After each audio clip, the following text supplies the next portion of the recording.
Um, so today I will talk about our affair with AI and our understanding and questions. So what can algorithms do? What not? Why can AI win in chess but not find us the best mate? How come that your new TV, your new mattress, and your new refrigerator arrives with a privacy policy? Are we sleepwalking into surveillance? So let me start with let me see whether that works. Oh no, here it goes, yeah. Let me start with a common argument. The argument is for a so-called superintelligence or a artificial general intelligence. It goes like this. There are two premises. The first is AI has beaten the best humans at chess and Go, which is true. Second, computing power doubles every couple of years, which is also true. Conclusion, therefore, machines will soon do everything better than humans. Wrong. Why? Computing power goes some way to solve some problems, but not all. So the next question is, can we distinguish between those problems which are being solved today and in the near future will be solved by AI, and those where this is not the case? So here's one example. Why can AI win at chess but not find the best mate? Here is the site of one of the largest dating agencies that work with algorithms, with matching algorithms. It's called Parship. The advertisement is every 11 minutes, a single falls in love. That sounds impressive, doesn't it? So you wait 11 minutes and then you have the ideal mate. Now, if you just think for a moment what that means, so every 11 minutes, one single, that's in an hour, about 6. That's on a day, 144. And in a year, times 365, it's roughly 50,000. If the agency has 1 million customers, 50,000 is 5% matches per year. 95% have to wait.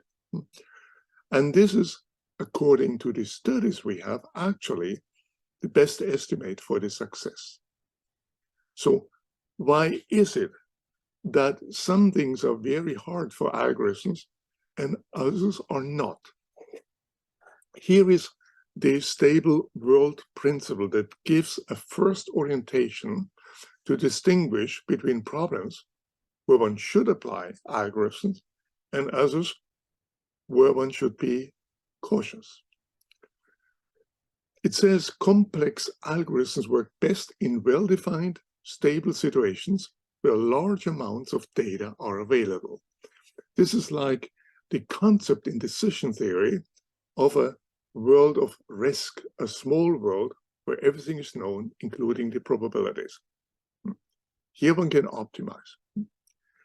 And human intelligence, in contrast, has evolved to deal with ill-defined, unstable situations with large amounts of uncertainty. And the instability often comes from other humans. That tells us the moment we want to predict other human behavior, we are in a world of instability with large amounts of uncertainty. So let's look at one of that. Black box justice. So, since many years, the idea is to replace or at least assist judges in court by algorithms that calculate the risk that, say, a defender will commit a misdemeanor or a felony within 2 years. Compass is probably the most well-known of these algorithms. Its goal is, as I said, to predict the defendant's risk of committing a misdemeanor or felony within 2 years. It also does other jobs. And it has been used to assess more than 1 million defenders. So it has been used so often, so it must be good. Strangely, there have been almost no studies how good the algorithm actually is. And here is the first major study that has looked at that. And it has done the following. It compared the accuracy of Compass, not with the accuracy of judges, but with a very minimal standard, the accuracy of people, ordinary people who have no idea about recidivism prediction. And what you see in this graph is, are the correct predictions and the false positives and negatives by those ignorant humans. These were so-called Amazon mechanical Turk workers who were paid for making 50 judgments about 50 real defenders for $1. And they were promised, if they're very good, to get another $5. You can imagine the motivation of those people. Nevertheless, as you can see on the left side, for black and white defendants, these humans are as good as Compass, even slightly better. If you look at false positives, you see in the humans a typical bias. So false positive means here that black defendants are more often falsely predicted to commit another felony than white ones. And Compass shows the same bias, even slightly more expressed. And for false negatives, you see a similar picture. So for humans, the white bar means that white defendants are more often wrongly predicted to commit no felony than black ones, and Compass shows the same thing.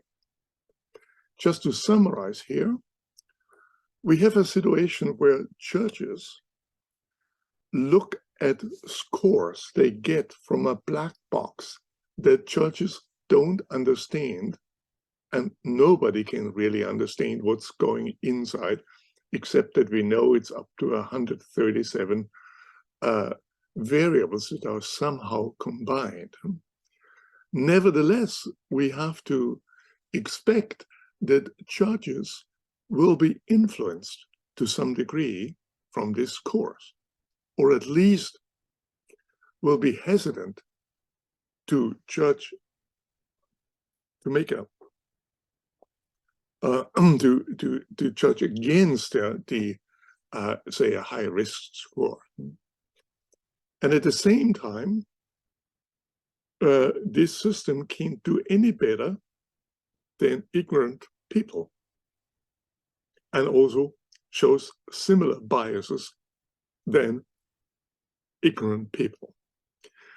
So here we have one illustration for situations where AI struggles, namely situations of uncertainty. Defenders don't engage in a well-defined game like chess, and they're to a strong degree unpredictable. So here one should better stop buying the recommendation of compass and teaching judges to make better decisions. A similar situation is in predictive policing, also called preemptive policing. So the goal is to predict either the location, the time of future crimes, or who, the person who might commit these. The predictive policing has been hailed in 2011 by Time magazine as one of the big inventions of the year. Now, how big is this success? In the same year, the LA Police Department started Operation Laser. And the idea was to cut into the crime with a laser precision as surgeons can do it. And the one of the results was a list of suspicious people, and somehow 89% of the people on the list were not white. The Los Angeles Police Department shut laser down 8 years later because of the unreliability of the laser-like risk scores and also improperly trained personnel. In 2012, the LA Police Department started a similar program called We Know Where You Are. And 400,000 people ended on a list. Sorry, there's a printing error here. That is the Chicago Police Department. 400,000 people ended on a list, including their risk scores. It was also shut down 8 years later after a devastating report from the RAND Corporation. There was no reductions of violence, but increased level of public mistrust and fear. So here we have two areas where we need to be very careful not to confuse marketing hype with actual useful AI. Here is a third example about face recognition systems. And that happened close to where I live in Berlin, at a railway station. So in 2016, a major terrorist attack hit Berlin at a Christmas market. The year later, the Minister of the Interior thought, why not installing face recognition systems on train stations in order to detect the terrorists? That's a good idea, but does it work? So they did a one-year study on a Berlin a railway station, and then the project was hailed as successful. Why? Because of two numbers. A hit rate of 80%, that means that the system correctly recognized 80 out of 100 people who played being a terrorist, and it falsely mistook ordinary people in only 1 out of 1,000 cases. So that looked great, doesn't it? Now just think a moment. There are in Germany about 12 million people every day on train stations. 12 million. And almost all of them are not terrorists or not suspicious people. So if a false alarm rate is 1 in 1,000, that means roughly, on a basis of 12 million, 12,000.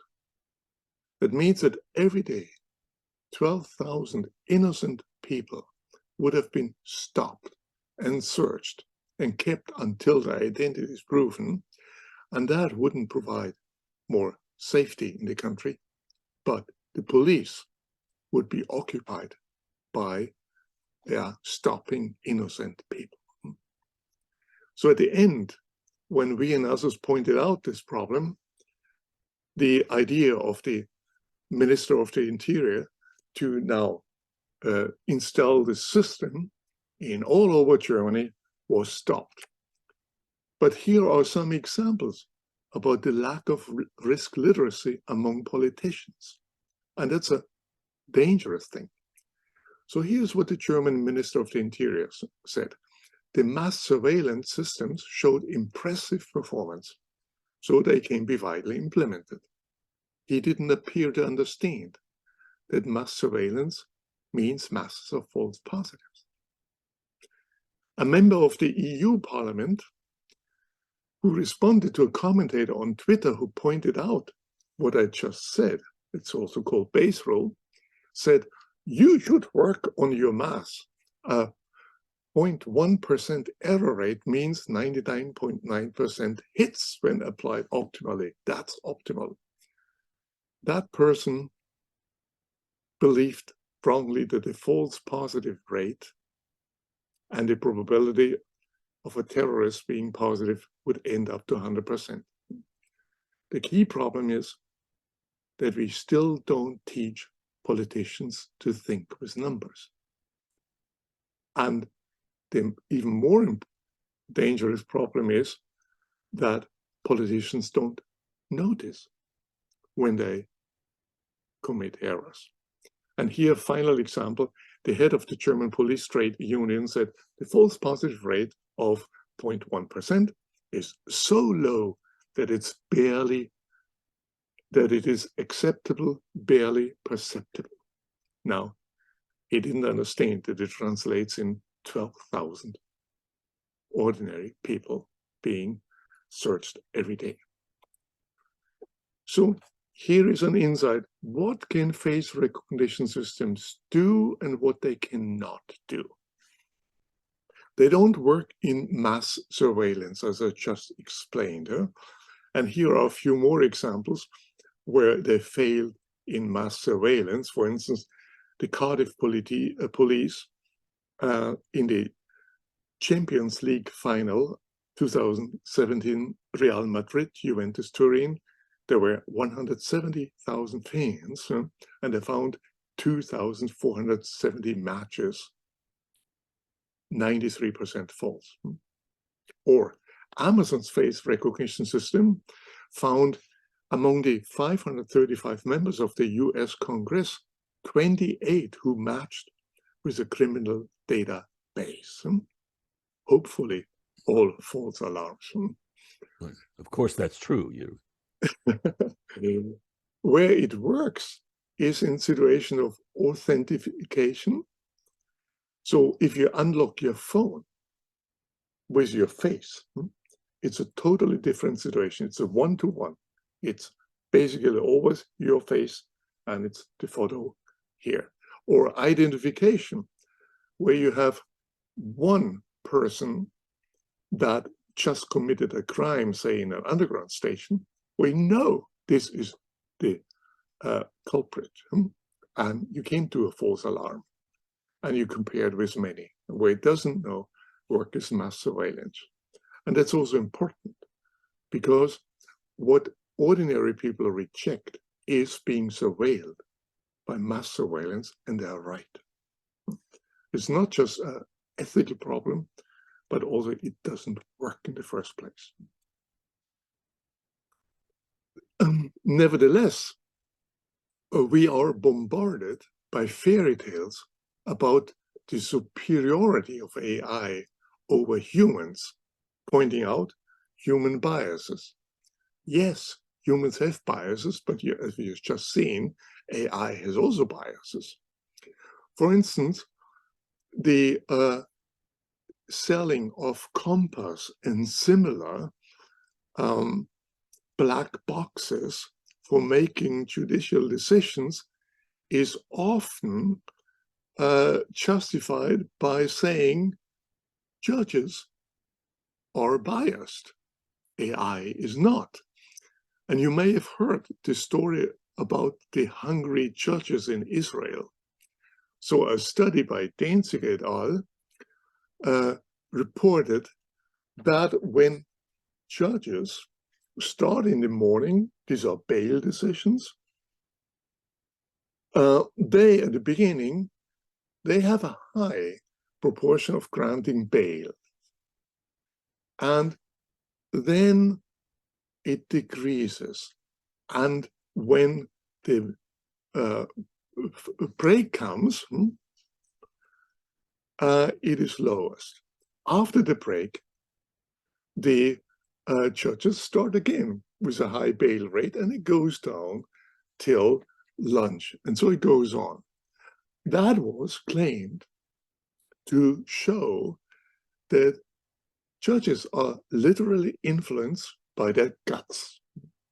If they're hungry, they're in bad mood.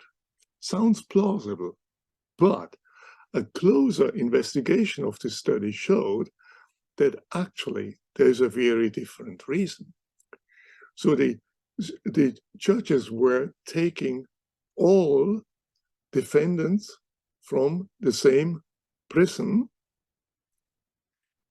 and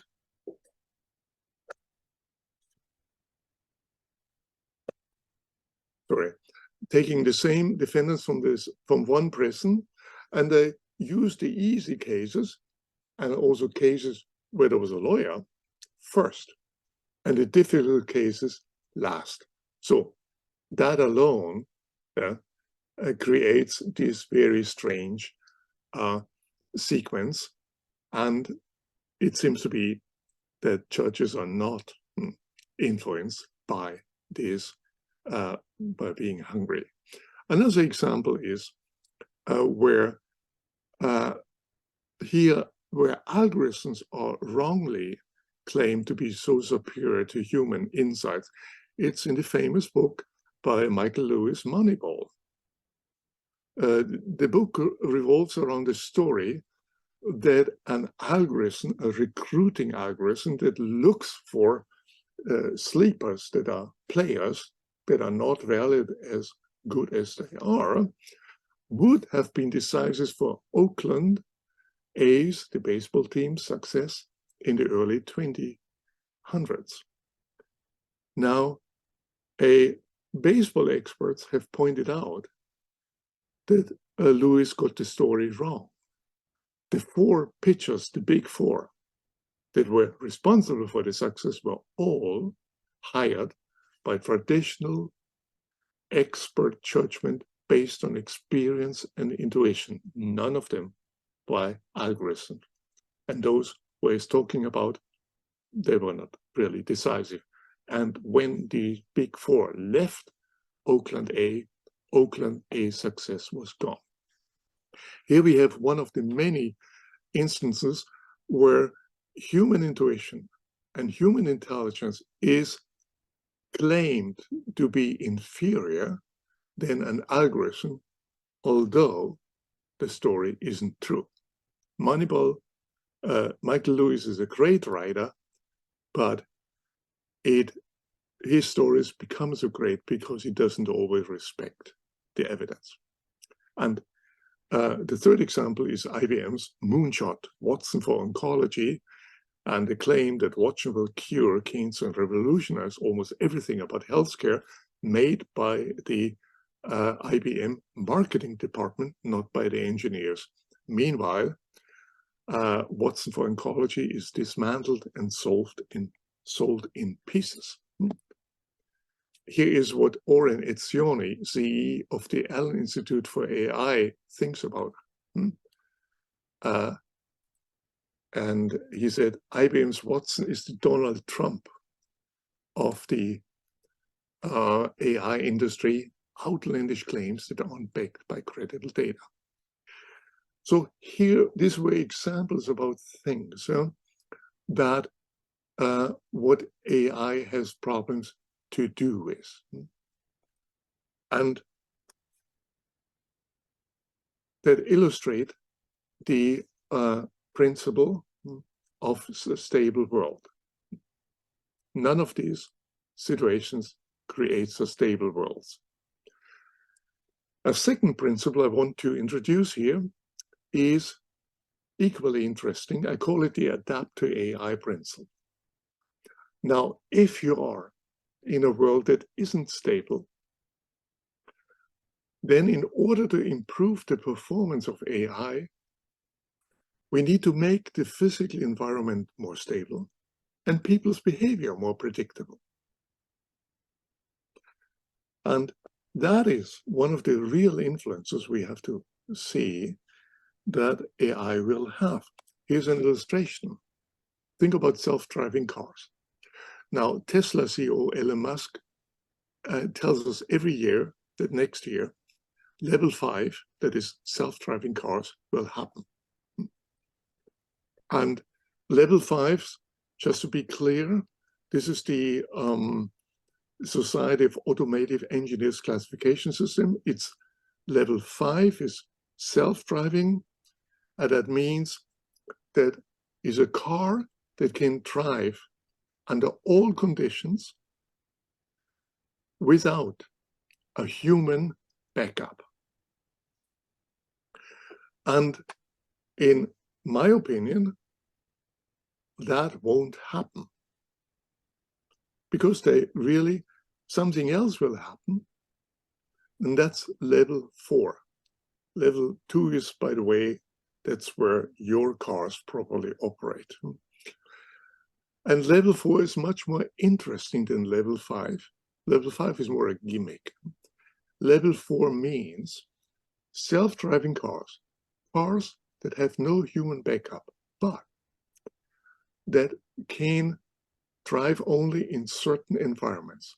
That means that we have to create these environments, that we have to redesign our city around the limited capabilities of these cars.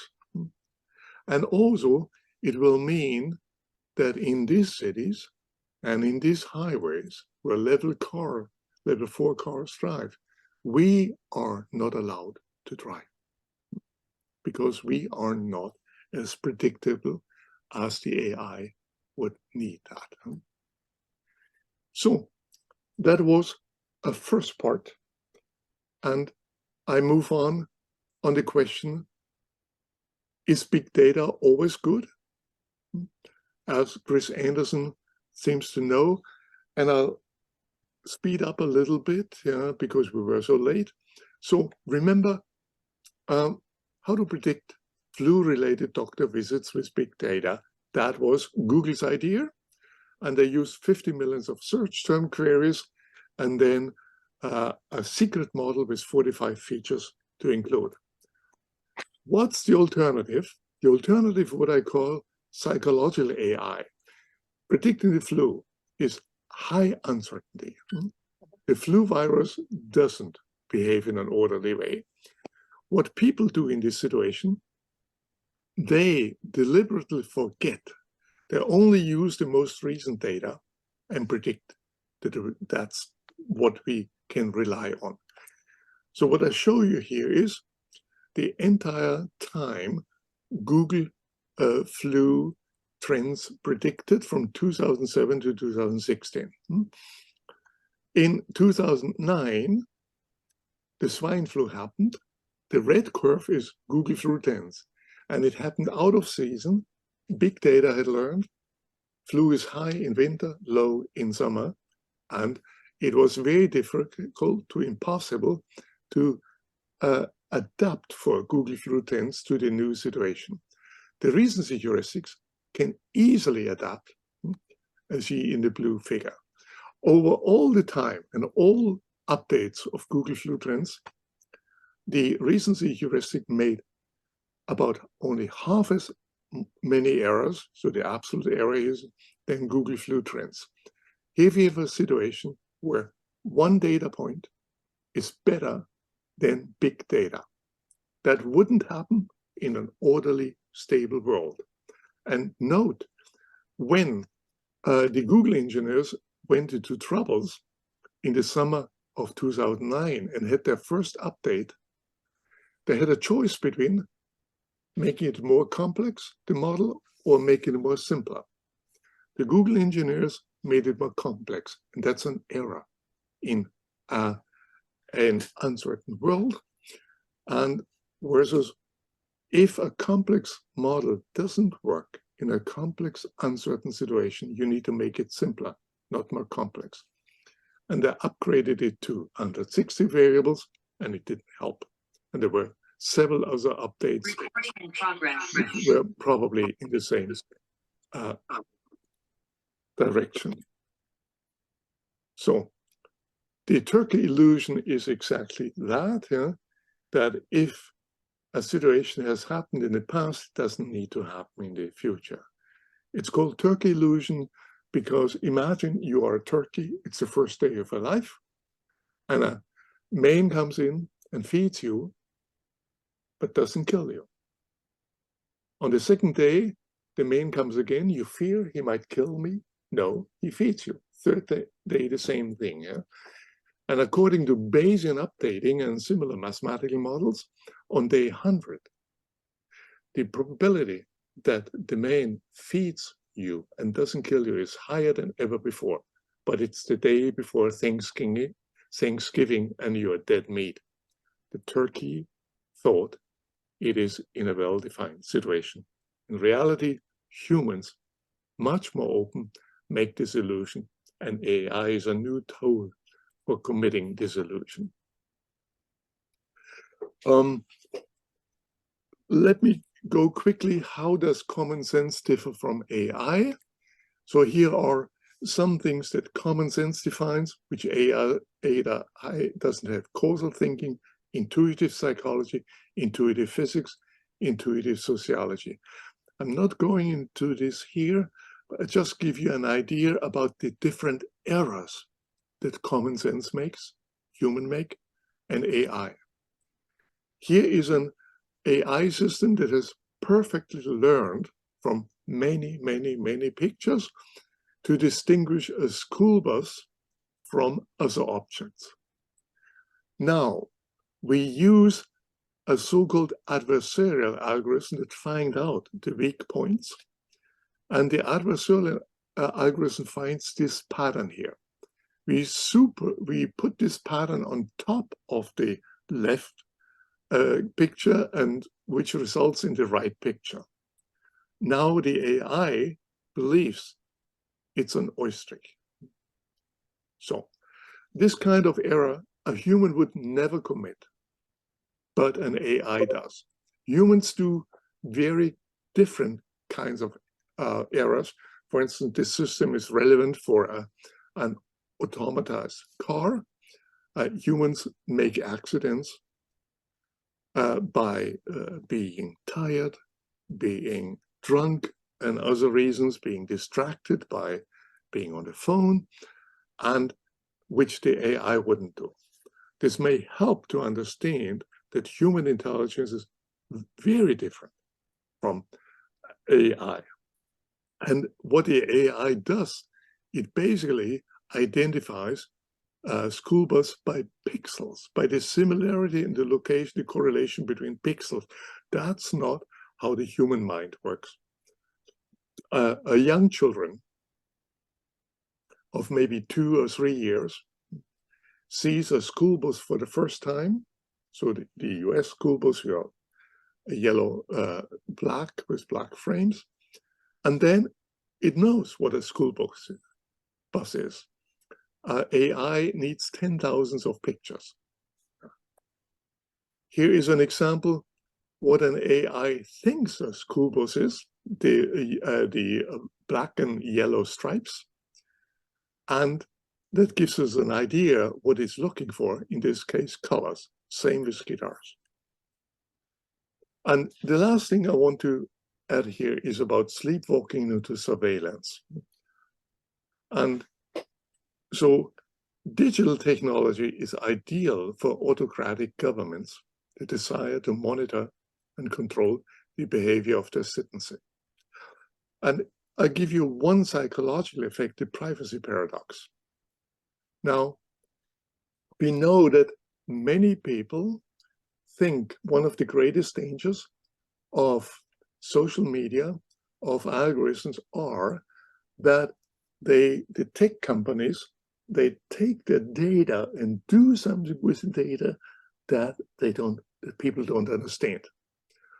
So we asked adults in Germany if you could pay for social media so that Facebook, WhatsApp, Instagram, and others wouldn't have to extract data about whether you're depressive, whether you're pregnant, or whether you have a heart disease.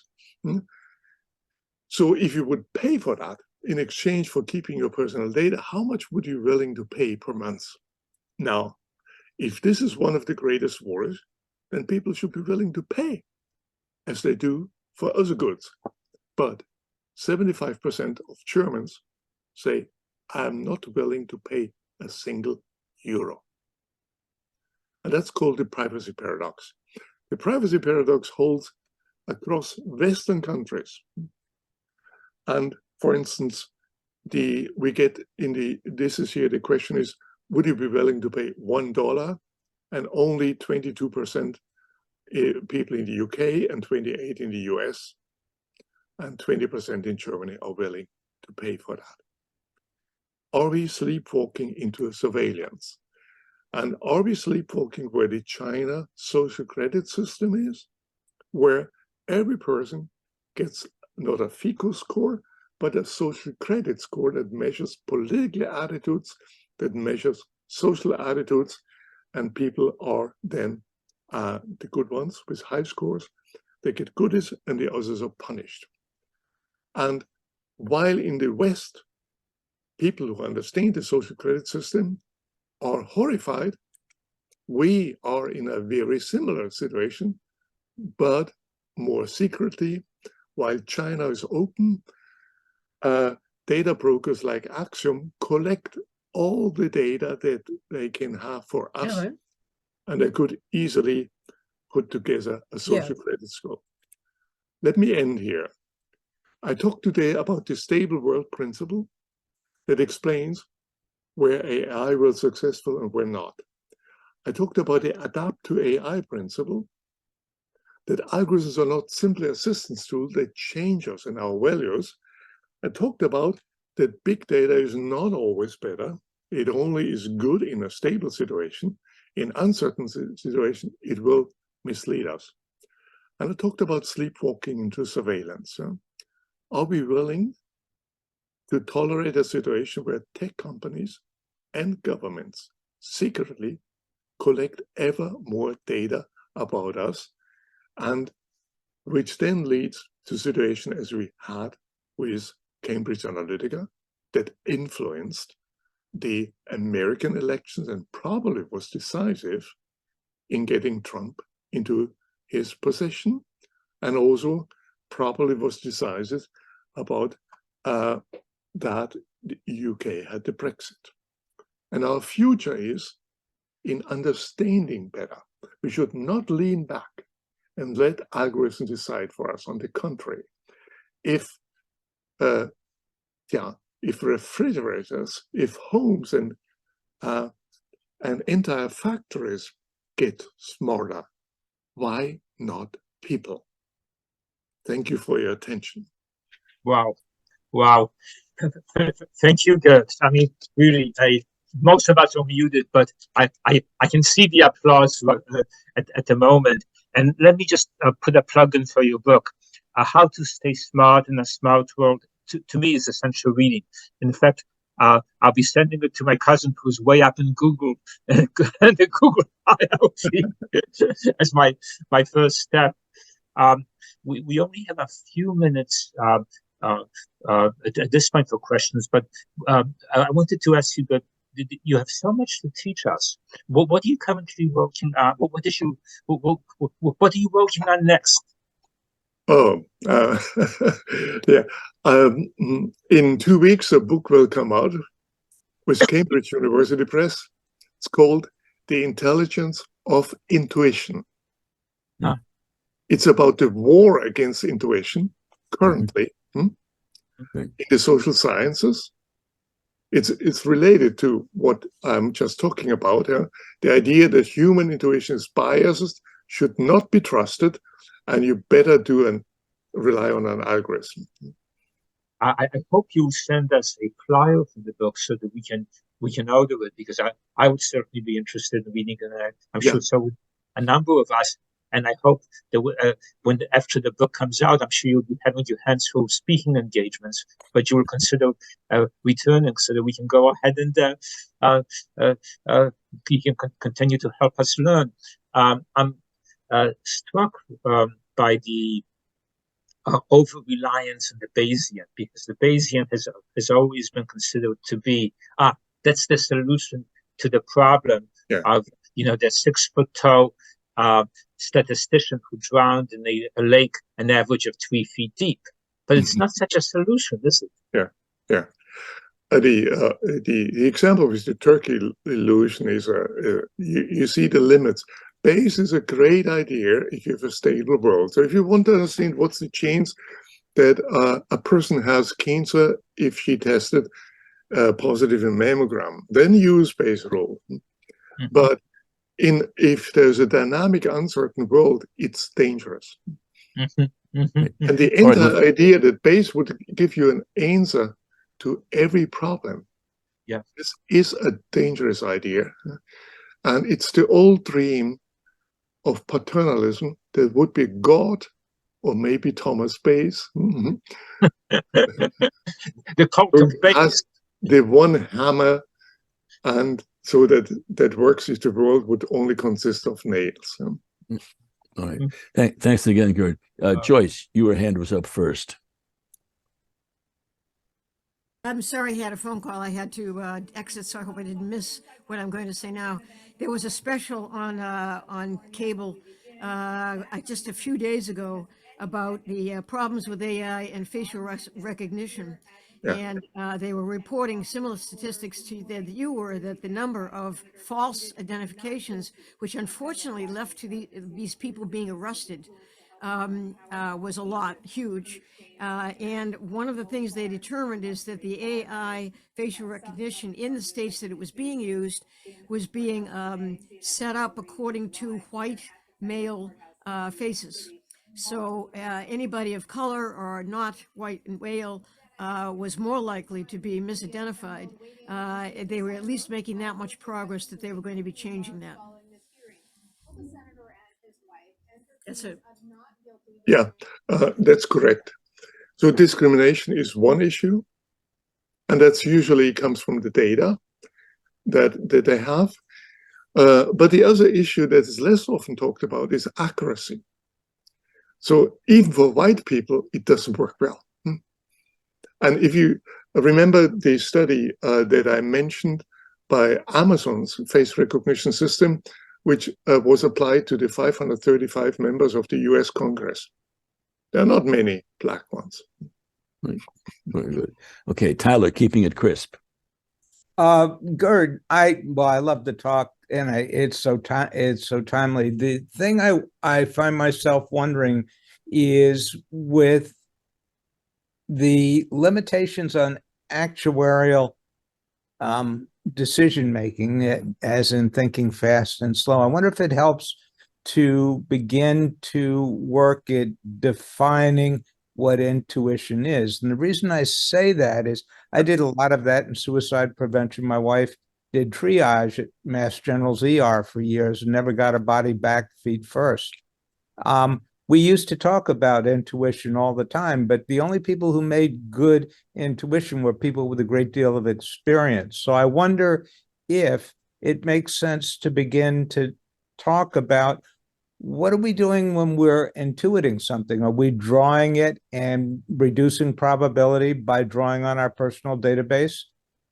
I think what you've set up is Dr. Gigerenzer's next meeting, which we hope he will answer that question for this group. Harold, I will send you a flyer of the book, and you can distribute it to everyone. The short answer to Tyler is, you're right. Intuition is it's a feeling based on years of experience. I wouldn't talk about intuition for someone who has no experience with a certain topic. The second, it is quickly in our mind, so we know what to do or what not. And third, we cannot give reasons for it. So it's unconscious. That's what we're talking about. Huh? And since you mentioned Danny Kahneman's book, Danny says himself, that his work is means to show the limits of intuition. Every of his experiments, intuition fails. Everyone, single one, and this is, I think he gets it totally wrong. They are without intuition we would get nowhere. Danny believes in logic and in expected utility theory. I can say this because we know us very well.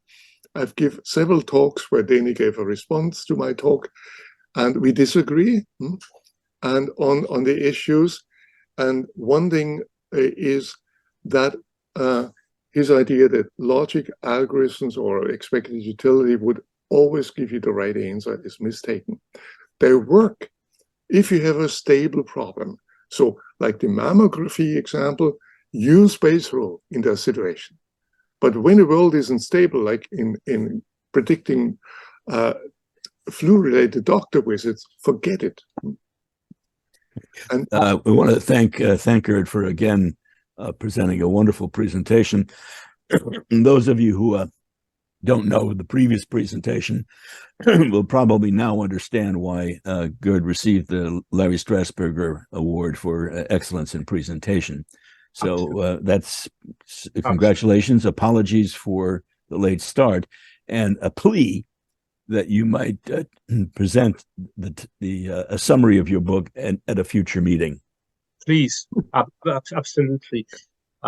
Thank you again, Gerd. We very much appreciate it. And Owen, will this will this video be available to, because there was a number of people who came in late because of the technical difficulties. Would you be able to share that with us? Of course. Yes, I send you a flyer for the book, The Intelligence of Intuition, and it will be out in 2 weeks or so. And Gerd, so do you agree that, so we have recorded this, is it okay if we post this? Or? You can send it to the Mars or anywhere you want. All right, we'll do that. That will be a wonderful resource for our program. Thank you again. Really. Okay, Wow. it was a pleasure. Have a nice lunch. But we will not condemn anyone to prison sentences because we're hungry. Yeah, and I wrote to you, this was debunked because really the reason that they were freed, it seems, that those without representation came late in the day, and that's why they were really not released. So really it's, maybe they found some findings, but you explained them, you could explain them in different ways. They just ignored the most important part, which is legal representation. So and it's one of the instances of the war against intuition, here against Schur's intuition. And don't believe what you hear about biases. The human mind is much smarter than any algorithm we have. Well, thank you again. And Owen, thank you for showing us that human beings are still very helpful when technology fails. So you stepped into the breach. You illustrated it. Okay. Thank you. yeah, goodbye. Bye-bye.